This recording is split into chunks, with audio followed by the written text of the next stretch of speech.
লড়াই করেই বাঁচতে হবে, বঙ্গবন্ধু শিখিয়ে গেছে। আমরা এখন যে ভিডিওটা দেখব সেটা হচ্ছে হার্পিক মজুমদার। যে হার্পিক মজুমদার ইন্ডিয়ান টিভিতে এভরিডে সে ইন্টারভিউ দিচ্ছে এবং বাংলাদেশের নামে বিশ্রী ভাষায় গালি দিচ্ছে। বাংলাদেশিকে গালি দিচ্ছে, সে এই বিশ্রী ভাষায় গালি দিচ্ছে। তার ভিডিওটা দেখেন এবং শেয়ার করেন। এই সেই বিখ্যাত হার্পিক মজুমদার, যে গেরিলা যুদ্ধ লাগাতে চাচ্ছে দেশে, যে সরাসরি হুমকি দিচ্ছে গেরিলা যুদ্ধ হওয়ার জন্য। এই সেই বিখ্যাত হার্পিক মজুমদার। আমার কাছে মনে হয় এই দেশকে মানে এইখানে একটা যুদ্ধ শুরু হয়ে গেছে। এই যুদ্ধে এখন আমাদেরকে স্বাধীন করবার পালা। অস্ত্র হাতে নামতে হবে, এখানে গেরিলা যুদ্ধ করতে হবে, এখানে আমাদেরকে ট্রেনিং নিতে হবে। দীর্ঘ 16 বছর আওয়ামী লীগের আমলে পুলিশ প্রশাসনকে দলীয়করণের মূল কারিগর হচ্ছে বেনজির আহমেদ। সেই বেনজির আহমেদের কল রেকর্ড ভাইরাল। বেনজির আহমেদ যে এই কাজটি করছে তার মুখে শুনবেন, এবং সে এখনো ষড়যন্ত্র করতেছে। ভিডিও আগে কল রেকর্ডটা শুনেন, তারপর হাসিনার কল রেকর্ড আছে, সেইটাও দেখাবো আপনাদের। মনোযোগ সহকারে শুনেন। জি স্যার, আপনি আপনার বক্তব্য কন্টিনিউ করেন স্যার, প্লিজ। Thank you. তো আমরা ওই দিকে যাই।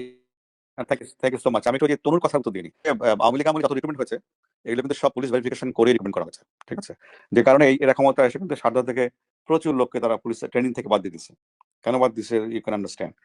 আমরা আমাদের সময় আমি যে কদিন ছিলাম বা তার আগেও আওয়ামী লীগের আমলে আমাদের জানা মতে মানে ওই ভিন্ন মতাদর্শ কোনো লোকজন সহজে ঢুকতে পারে নাই, বিকজ এগুলোকে সব আগে পুলিশ ভেরিফিকেশন করে এরা কে কোন মতাদর্শে সেগুলো নিশ্চিত হয়ে চাকরি দেওয়া হয়েছে।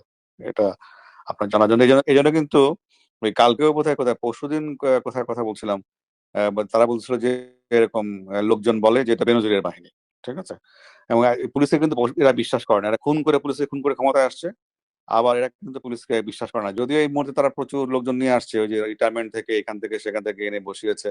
ওই যে আপনার 2008 সালের আগে 9 সালের আগে যারা রিক্রুট ছিল পুলিশে তাদেরকে সামনে নিয়ে আসছে। এইভাবে কিছু লোকজনকে সামনে নিয়ে চালানোর চেষ্টা করছে, কিন্তু বেসিক্যালি কিন্তু তারা পুলিশকে বিশ্বাস করে না।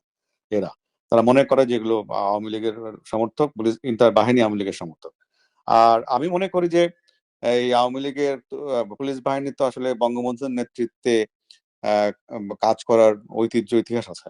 আপনারা জানেন যে আপনার 25শে মার্চ কাল রাত্রে তো যে অ্যাটাক গুলো হয়েছে তার মধ্যে প্রধান হচ্ছে রাজারবাগ পুলিশ লাইন, এবং তারাই প্রথম কিন্তু স্বাধীনতার সপক্ষে প্রথম গুলি বর্ষণ তারাই করেছে কিন্তু পাক আর্মিদের বিরুদ্ধে। তো ওখান থেকে কিন্তু এদের একটা এই বাহিনীর একটা ঐতিহ্য আছে, প্রো আওয়ামী লীগ ঐতিহ্য বা প্রো লিবারেশন ঐতিহ্য আছে।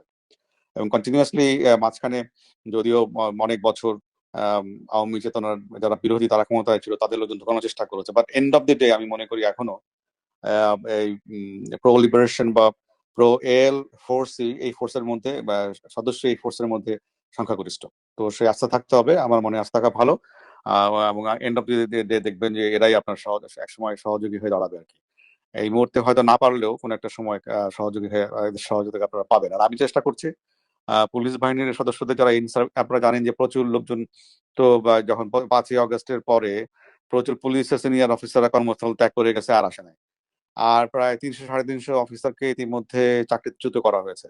সমসংখ্যক কর্মকর্তাকে বিভিন্ন জায়গায় সংযুক্ত করে রাখা হয়েছে, মানে তাদের ডিউটি থেকে প্রত্যাহার করে অকার্যকর করে রাখা হয়েছে। এবং করে তারপরে এই যে এই গ্যাপে তারা ওই যে আওয়ামী লীগ যখন ক্ষমতায় ছিল না সেই সময় যে রিক্রুট যারা তাদেরকে নিয়ে আসা হয়েছে, অনেকে রিটায়ার করছে তাদেরকেও নিয়ে আসা হয়েছে। এইটাই বেনজির আহমেদের চরিত্র। বেনজির আহমেদের কারণে এই স্বৈরাচার হাসিনা এত বছর টিকে ছিলেন।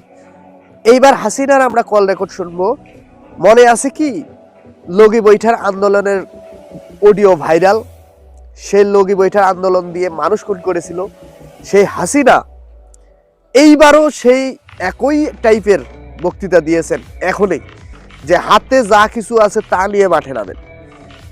এখন বলেন, যেই মহিলা এত ভয়ঙ্কর আদেশ দেয় তাদের দলের লোককে, আবার নিজে আছে আরেক দেশে বসে, নিজের নেতাকর্মী নাই, কোনো কিচ্ছু নাই, ওইখান থেকে ফোনে এই সাধারণ জনগণ যারা এখনো দেশে আছে তাদেরকে অর্ডার দিচ্ছে। আর কিছু কিছু উৎসুক জনতা তারা মাঠে নামছে এবং বিপদে পড়ছে। ভাই, এই ভদ্র মহিলার কথা আর শুনিয়েন না, কারণ দেশের 90% জনগণ এর বিরোধী।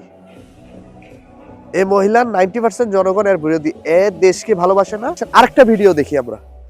প্রস্তুত হয়ে যান এবং সবাই যে যার যা কিছু আছে তাই নিয়ে প্রতিরোধ গড়ে তোলেন। জাতির পিতা বলেছিলেন না যে যার যা কিছু আছে তাই নিয়ে শত্রু মোকাবেলা করতে হবে। এরা দেশের শত্রু, জাতির শত্রু, জনগণের শত্রু, গণশত্রু। এই গণশত্রুদের হাত থেকে দেশ রক্ষা করার জন্য যার যা কিছু আছে তাই নিয়ে প্রস্তুত হয়ে আপনারা নামেন, এটা আমার আহ্বান। টাইটেল থাম্বনেল দেখে আপনারা যদি আশ্চর্য হন তাহলে হবেন না, তার কারণ সাম্প্রতিক সময়ে যে সমীক্ষা আমরা করেছি, ইন্ডিয়া টুডে যে সমীক্ষা করেছে মুড অফ দ্য নেশন, সেই মুড অফ দ্য নেশনের সমীক্ষায় এই তথ্যই উঠে আসছে।